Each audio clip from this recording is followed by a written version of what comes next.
Nii, järgmisena on meil siis mängus Mikk Saar, kes siis proovib vastu panna Karl-Erik Taukarile. Vaatame, kuidas... Karl on muidugi noorem, Karl-Erik on noorem, et ma juba ette ütlen ära, et noorematel on eelis. Ma arvan, et on eelis, ma ei tea, aga ma arvan. Aga ma vaatan, esimene on lihtne 1+2, seda ma tean. Nii, 3-4 või? Ja 3-4. Siis on go. Jah.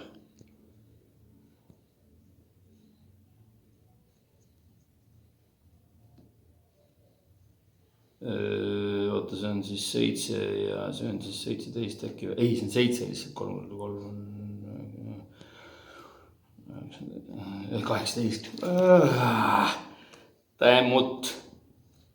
Võtta siis hoogu maha. Nii, 50, 64, 24, 6. Nii. Päris igiseks võtab kohe. Nii, tavai, 3-4. Ready, go. 7+8.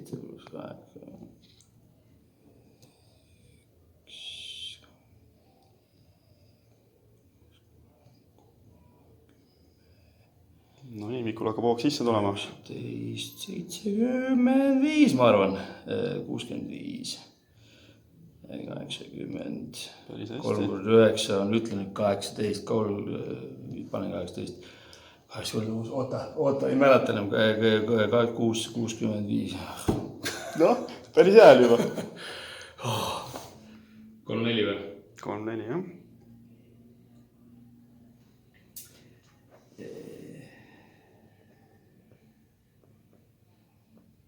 Võigi vale number. Jesus Christ.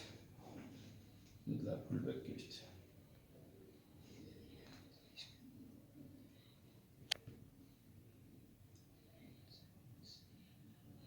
See eelmine tegemata 8, 68, 60, 42 äkki on meil ja...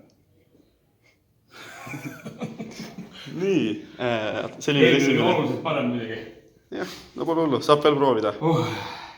Päris põnev on iseenesest. Muidugi juba üle 40-stele vererahuga võib-olla ei soovita enam. Savai, 3-4 või? 3-4.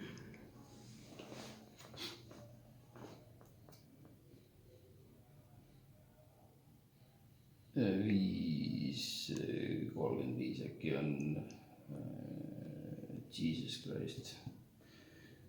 Ei ole vist õige.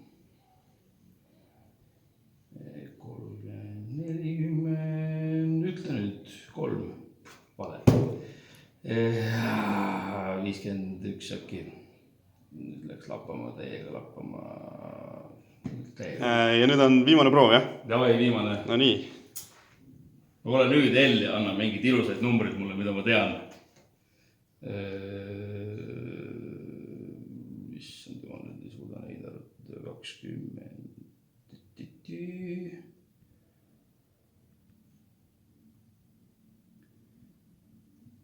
Vale number. 30.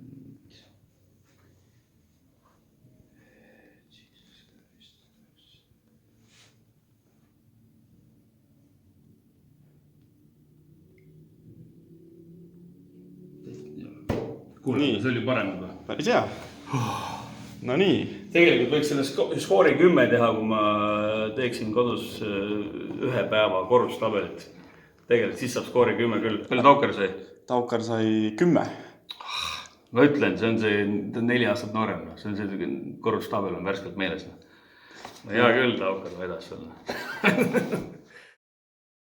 Nii, Mikk, kuidas sinul kooli ajal matemaatikaga lood olid? Mul Maita oli 9. klassini oli niisugune suhteliselt 5-vääriline ja siis sealt läks niimoodi kolina alla. Et ma mäletan seda, et mul oli, ma ei saanud küll 9. klassi Maita eksamit nagu maksimumpunne, kuigi ma läksin selle peal välja, kui ma failisin selle ühe ülesandega.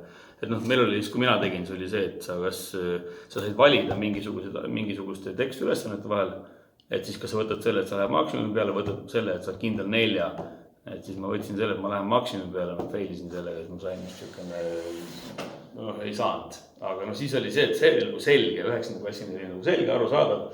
Ja siis keskkoolis toimus mingi asi, ja ma olin ikka niimoodi hädas, et see lihtsalt, ma mäletan, ma tegin oma keskkooli Maita eksami või tähendab Maita kontrolltöö, järeltöö niimoodi, et ma suvetööl ei tahtnud teada, et saaks ikka tunnistuse kätte. Ja ma istusin, ma mäletan, mingi ruumala mõõtmine oli seal ja ma istusin seal klassiruumis ja ma ei olnud seda mitte kunagi aru saanud, kuidas see käib ja siis ma lihtsalt istusin koha peal ja mõtlesin selle välja. See oli minu, see on mingi üks hetk elus, kus ma olen nagu see, et ma ei tea, mis või kes mulle selle pähe pani, aga ma tegin selle ülesande niimoodi ära, et õpetaja läks sinna vaatas, et vastus on nagu õige, lahendus on ka nagu peaaegu õige ja et ma olin ise välja mõelnud need valemid seal. Või ma ei tea, kuidagi see oli nii müstiline lugu, et see oli see hetk, kus ma mõtlesin, et vist on keegi kuskil õla peal, ütles, et kuule davai, sul on vaja keskkool õigele ära lõpetada.